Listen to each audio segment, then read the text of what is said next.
నమస్కారం. Social post భక్తి channel వారికి శుభాకాంక్షలు. వ్యూవర్స్ అందరికీ కూడాను అందరూ ఆరోగ్యంగా ఉండాలని మనస్ఫూర్తిగా దేవుని కోరుకుంటున్నాం.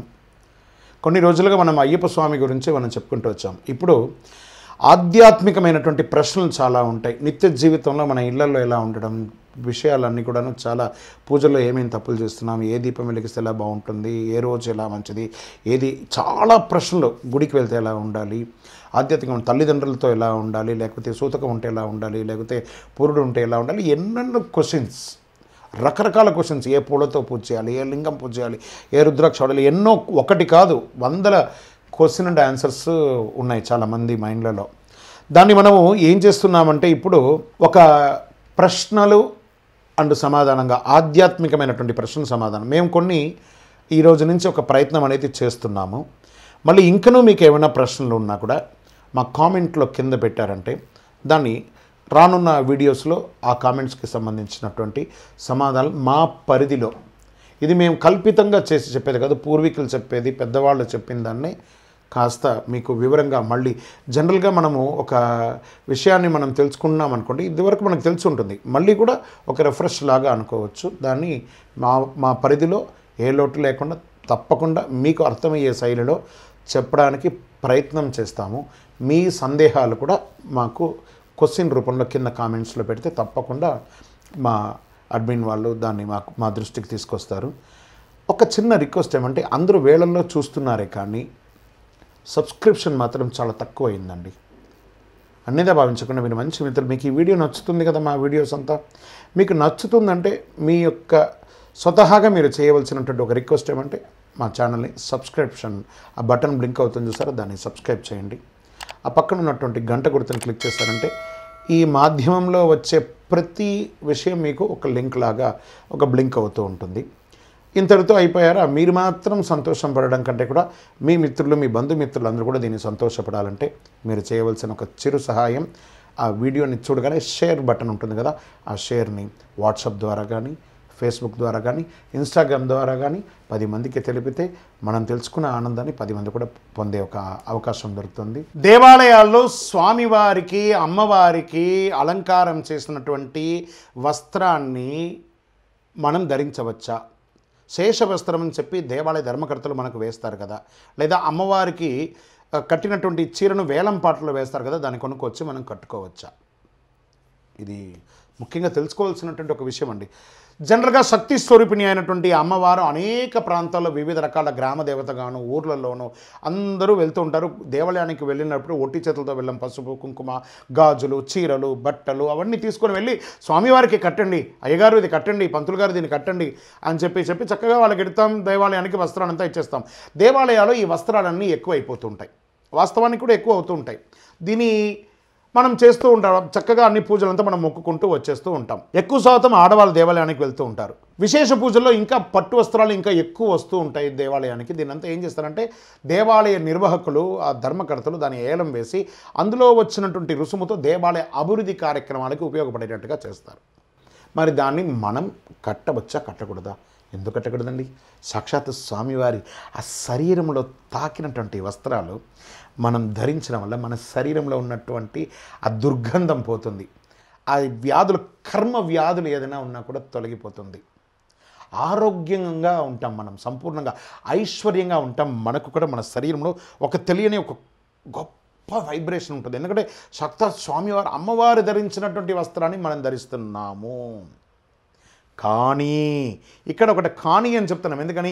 ఈ వస్త్రాన్ని ధరించేటప్పుడు ఎలా పడితే అలా ఉండి ధరించవచ్చా? కాదట. ఒక మంచి పవిత్రంగా ఉదయం పూట మాత్రం ధరించండి. ఈ వస్త్రాన్ని ధరించి పడక మీద పడుకోకండి. ఈ వస్త్రాన్ని ధరించి ఈ యొక్క మధుమాంసాలు స్వీకరించకండి. ఎందుకంటే సాక్షాత్ స్వామివారు ధరించారు కదా ఆ వస్త్రాన్ని. కాబట్టి ఆ మధుమాంసాలంతా కూడా వాడకుండా కట్టుకోవాలి. పవిత్రమైనటువంటి ఆ వస్త్రం కట్టినంతసేపు పవిత్రమైనటువంటి భావనతోనో, మంచి నామస్మరణతోనో, కలవు నామస్మరణ. ఎందుకంటే సాక్షాత్ స్వామి మీరు కట్టినటువంటి వస్త్రాన్ని నేను ధరించున్నాను, నామస్మరణ చేయండి, లలితా సహస్రనామం చేయండి, త్రిశతి చేయండి, సౌందర్యలహరి చేయండి, ఒక మంచి నామస్మరణ చేయండి, ఇంట్లో అభిషేక ఆరాధనలు పూజలు చేయండి. మీరు వ్రతాలు చేస్తారు కదా మీ ఇంట్లో, ఆ వ్రతాల రోజు కట్టుకోండి. అవన్నీ చేయండి. దాన్ని కట్టుకొని, ఆ వస్త్రం కట్టుకొని భోజనాలు చేయకండి. చక్కగా దాన్ని ఇప్పేసి మళ్ళీ వేరే వస్త్రం ధరించేసి తర్వాత మీ యొక్క నిత్య జీవితంలో నుండి స్వామివారి వస్త్రం ధరించేటప్పుడు తీసుకోవడం మంచిది, ధరించడం మంచిది. ధరించేటప్పుడు ఏం చేయకూడదు అనేది కూడా చెప్పాను. కాబట్టి చేయొచ్చు, చేయకూడదు, డూస్ డు నాట్స్ రెండూ చెప్పాను. కాబట్టి ఆ ప్రకారం పద్ధతిగా పాటిస్తూ ఉన్న వాళ్ళందరూ స్వామివారి వస్త్రాన్ని ఏలం పాటలు కొనుక్కొని చక్కగా ధరించవచ్చు. విజయవస్తు. ప్రత్యేకించి మనం నైవేద్యం చేస్తాం, ప్రసాదం స్వీకరిస్తాం. ఈ నైవేద్యం ఏంటి, ఈ ప్రసాదం ఏంటి? బాగా గుర్తుపెట్టుకోండి. నైవేద్యం, దేవుడికి నైవేద్యం సమర్పించేసి ఆయన తినేస్తే మళ్ళీ మనం పెడతామా? ఒక డజన్ అరటిపండ్లు పెట్టాము స్వామికి, అందులో నాకు 6 నీకు 6 అని చెప్పాడు అనుకోండి, మళ్ళీ మనం దేవుడికి నైవేద్యం పెడతామా? ఓ 50 రూపాయలు 60 రూపాయలు అరటిపండు తీసుకొచ్చి 25 రూపాయలు ఆయనకి 25 రూపాయలు మనకు పెట్టేస్తే మళ్ళీ ఎవరైనా ఒక్కళ్ళైనా దేవుడిని మొక్కుతారా? ఒక పాఠశాలలో చదువుతున్నటువంటి ఒక పిల్లవాడు వాళ్ళ గురువుగారిని అడుగుతున్నాడు, గురుగారు మనమందరం భిక్ష చేస్తున్నాం కదా, మరి స్వామివారికి నైవేద్యం పెడుతున్నాం కదా, మరి ఆయన ఆరగిస్తారా అని అంటే ఆయన దానికి ఏం సమాధానం చెప్పలేదు. ఈరోజు పాఠం చెప్పరా బాబు, పూర్ణమద పూర్ణమిదం పూర్ణమశ్యతే పూర్ణస్య పూర్ణమాదాయ పూర్ణమేవావశిష్యతే, ఈ శ్లోకాన్ని నాకు నువ్వు సాయంత్రం లోపు చెప్పాలరా బాబు అని అనగానే ఆ పిల్లవాడు చక్కగా వల్ల వేస్తున్నాడు, చక్కగా శ్లోకాలన్నీ పఠిస్తూ ఉన్నాడు బ్రహ్మాండంగా. సన్నో మిత్ర సంవరణ సన్నోభవత్ పరిమా, ఇలా మంత్రాలన్నీ చెప్పుకుంటూ నేర్పించినటువంటి శ్లోకాన్ని, గురువుగారు చెప్పినటువంటి శ్లోకాన్ని చక్కగా చదివేశాడు. పాఠం చెప్పడం పూర్తయింది. అందరూ పుస్తకాన్ని చూసి చదవండి రా బాబు అంటే చదివేస్తాడు. వీడికి ఏంటి, నేను నైవేద్యం గురించి అడిగితే, ప్రసాదం గురించి అడిగితే ఈయన ఏంటి పాఠాన్ని చెప్తున్నాడు. సరే, సాయంత్రం రాగానే గురుగారు సంధ్యావందన సమయంలో వచ్చి కూర్చొని శ్లోకాలు చెప్పండి రా బాబు అనగానే శ్లోకాలు అందరూ కూడా చెప్పేస్తున్నారు. గురుగారు తల ఊపుతున్నారు, ఆయన అసంతృప్తిగా ఉన్నారు. ఏంటండి, నేను శ్లోకాలు కరెక్ట్గానే చెప్పాను అనుకుంటున్నానండి, గురుగారు దీని గురించి నాకు కొంచెం చెప్పండి అంటే, నీకు శ్లోకం కరెక్ట్గా వచ్చిందా? వచ్చిందండి. పుస్తకంలో ఉండే శ్లోకము స్థూల స్థితిలో ఉంది, నువ్వు చదివినప్పుడు నీ బుర్రలోకి అది సూక్ష్మ స్థితిలోకి వెళ్ళింది, అదే స్థితిలో నీ మనసులోకి కూడా వెళ్ళిపోయింది. నువ్వు చదివి నేర్చుకోవడం వల్ల ఆ పుస్తకంలో స్థూల స్థితిలో ఉన్నటువంటి ఆ మంత్రం నీ బుర్రలోకి రాగానే ఆ పుస్తకంలో నుంచి ఎగిరిపోవాలి కదా. మరి ఆ పుస్తకంలో ఉన్న రాసింది అలాగే ఉంది ఎందుకు? అలాగే రా నాయనా, ఆ ప్రసాదం స్వామివారి ముందర పెట్టినటువంటి ఆ వంట స్వామి వండిన సాదాన్ని స్వామివారి ముంగిట పెట్టగానే, నైవేద్యం చేయగానే ఆ స్థూల స్థితిలో ఉన్నటువంటి యొక్క ప్రసాదాన్ని సూక్ష్మ రూపంలో స్వామివారి నైవేద్యాన్ని ఆరగించి ఆ స్థూల స్థితిలో ఉన్నదాన్ని అలాగే ఉంచి అందులో సత్తుని ప్రవేశించి అనుగ్రహాన్ని ప్రవేశించడంతో వండిన సాదం ప్రసాదంగా మారుతుంది స్వామివారికి నైవేద్యం అవ్వడం వలన.